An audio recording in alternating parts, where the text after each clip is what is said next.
What's up, guys? Today we're talking about the 1987 film Nightmare on Elm Street 3 Dream Warriors, directed by Chuck Russell. It's been 1 year since the events of Nightmare on Elm Street 2, and Kristen, Patricia Arquette, is starting to have nightmares about Freddy. One particular dream ends up sending her to the local psychiatric ward where she meets Dr. Neil Gordon, Craig Wasson, and then Nancy, Heather Langenkamp. Now a psychiatrist supporting teens who are suffering from Krueger-esque nightmares and ailments. It's a sneakily innovative film, one that I believe modern movies take a lot of influence from. And while the Elm Street franchise isn't my preferred slasher franchise, there's always a lot of interesting things to unpack in these movies. Now, let's head off to Dreamland, you sleepy little bitches!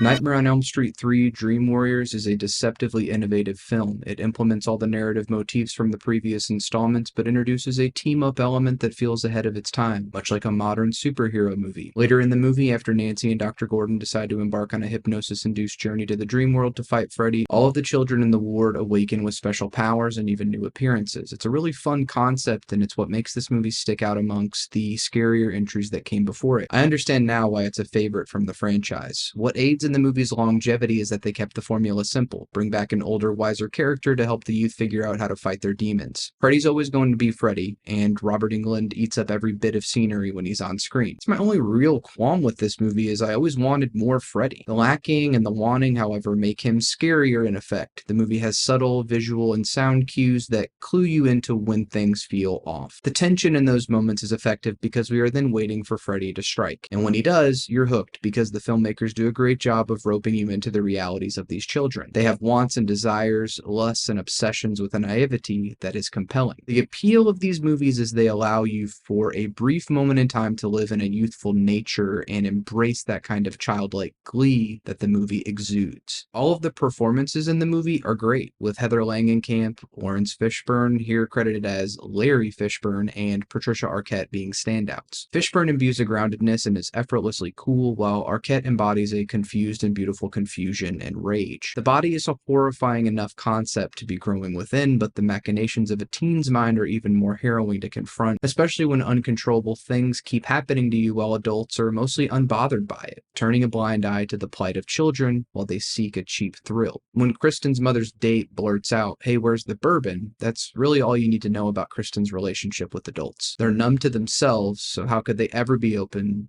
to helping her? It's pretty heartbreaking. Langenkamp's Nancy adds an emotional core to the movie as well, because she knows the Freddy experience. Dr. Gordon, however, is not convinced, and he thinks he knows better. But it's in her sway, especially being a female psychiatrist in the time this movie was made, that Gordon decides to listen to her wisdom about the experimental drug Hypnosil, and try the emphasis, which speaks to her character's wisdom and persuasion. These adults want to listen, even if it means losing their lives in the process, something these kids could have used a long time ago. Ken Sagoes as Kincaid is funny and braggadocious, seemingly tough, but with a sweetness in every line reading. Jennifer Rubin's Taryn is wonderful in her dream iteration, like a child's depiction of how they truly view themselves when the outside world is so brutal and causes them to stifle their greatness. Ira Hayden's Will is compelling as his love for D&D comes into play in a really fun way, as does his status as a person in a wheelchair, to darkly humorous effect a la Krueger. And let's not forget that the great John Saxon appears to reprise his role as Nancy's father, Lieutenant Donald Thompson, now a drunk running away from the grief of losing his wife, Nancy's mother. Always a treat to see John. Director Chuck Russell and cinematographer Roy H. Wagner capture the more interesting aspects of a psychiatric ward, which can sometimes feel a little too sterile and empty for a setting. Among the credited writers is Frank Darabont, the director of 1994's The Shawshank Redemption, an early favorite of mine. Fun to see his influence on display here. The world of Dream Warriors feels tactile and kinetic, and Russell does great work making this movie feel unique. Some of the series' best imagery exists within the first 10 minutes of this movie. The room of children hanging from nooses alone is chilling enough to induce waking nightmares. Composer Angelo Badalamenti's score is icing on the dreamy horror cake, adding a misty layer of thrilling fright. Freddy looks amazing and moves well here. Some of his best moments are the puppet kill, the nurse entrapment scene with Joey, and then the TV kill with the poor aspiring actor, Jennifer. The way the Dick Cavett interview changes into a Freddy-induced dream sequence is jarring and frightening. The way you would fall asleep watching TV as a kid only to wake up to the weirdest infomercial you'd ever seen. Jennifer's body hanging from a broken TV screen is scarier, and really makes it clear how sick this villain is. We also get one of Freddy's best quotables ever.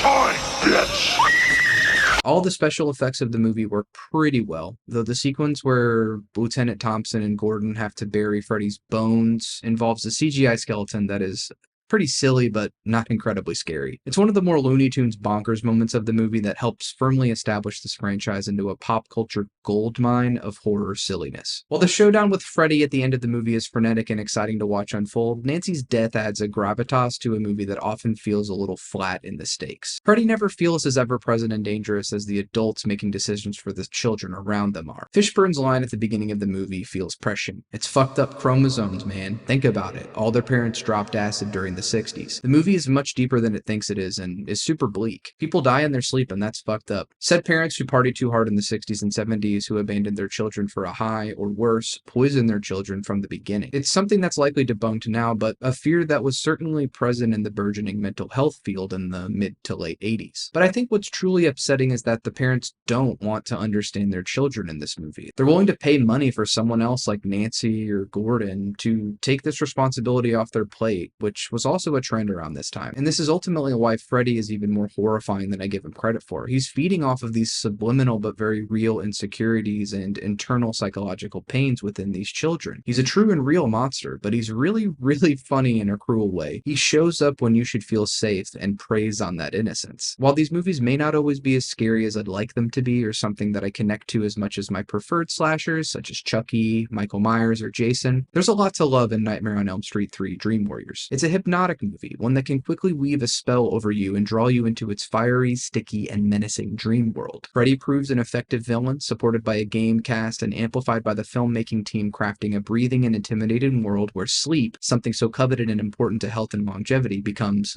like the movie's title card says, those little slices of death. As Poe's quote continues, I too loathe those little slices for what they have taken and for what they hide.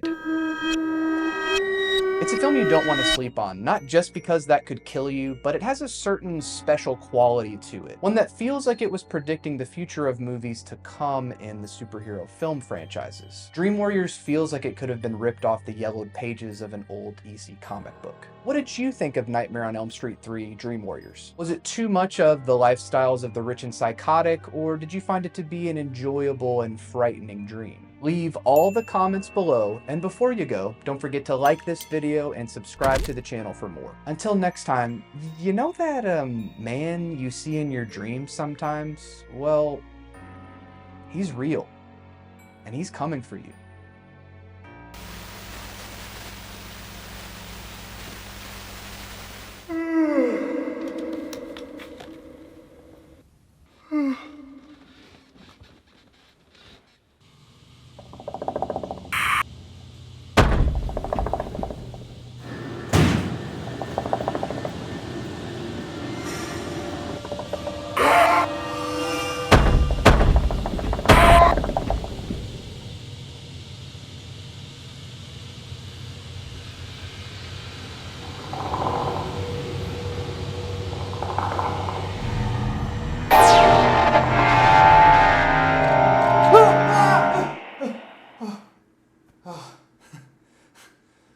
I'm editing too much these days.